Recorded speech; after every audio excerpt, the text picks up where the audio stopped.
Catarina manteve o olhar fixo no oficial por um longo instante, o silêncio se tornava insuportável. As muralhas do castelo de Ravaldino, testemunhas de séculos de poder bruto, pareciam prender a respiração junto àqueles homens. Com um timbre frio e cortante, Catarina disse: se por acaso acredita que descanso é algo para quem carrega o peso de uma coroa, deveria se voluntariar para o leito dos fracos. Mas a força deste castelo reside na coragem de quem o rege, não nas palavras vazias de quem teme a mudança. Uma murmuração atravessou o salão, os olhos agora desviavam do rosto do oficial para o dela, surpresos, inseguros. Ela então completou: a partir deste momento, todos os assuntos administrativos virão a mim, e serão resolvidos sob minha autoridade. Quem ignorar essa ordem será tratado como inimigo da cidade. Girolamo tentou intervir com um gesto, mas Catarina ergueu uma das mãos, estabelecendo um limite entre o marido e o poder que reivindicava. O oficial, ofendido e tentando manter sua postura, apenas concordou com um aceno rígido, ciente de que desafiar Catarina seria perigoso. No final daquela audiência, mesmo os mais relutantes não ousaram testá-la novamente. No corredor após o encontro, Catarina caminhou lentamente pelo castelo, sentindo os olhares ocultos dos servos, guardas e cortesãos.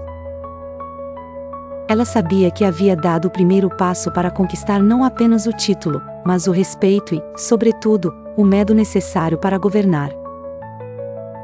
Uma noite pesada caiu sobre Forli, mas no quarto escuro do castelo, Catarina já planejava o próximo movimento, vislumbrando aliados entre os inimigos e fraquezas por detrás de armaduras reluzentes. O poder na Romanha não seria conquistado por laços de sangue ou nomes, mas pela astúcia e a coragem de uma mulher que fizera do aço sua segunda pele. A lenda da Condessa de Forli começava a tomar forma, e os ecos de seu comando voltariam a ressoar por toda a Itália. As pedras frias do castelo de Ravaldino refletiam a luz da lua quando Catarina se posicionou nas ameias.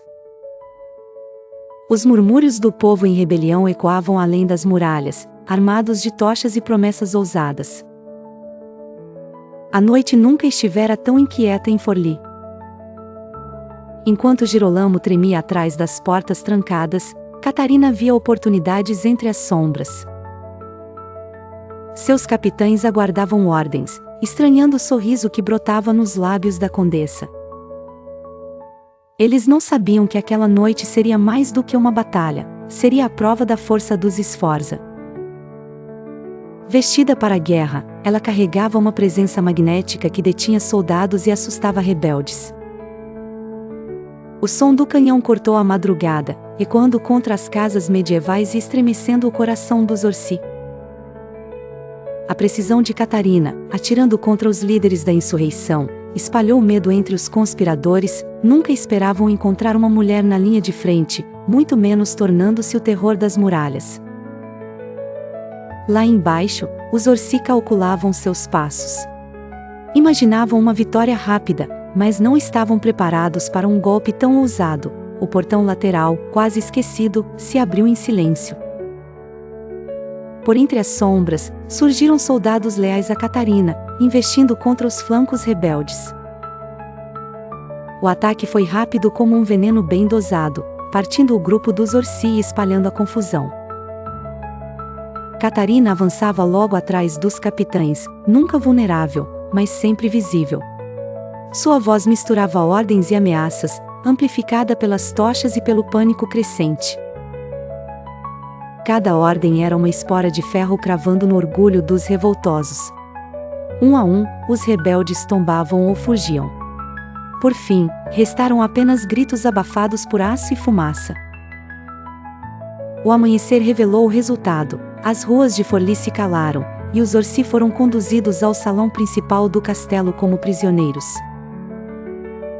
Os que haviam ousado desprezar Catarina agora a olhavam com medo e admiração.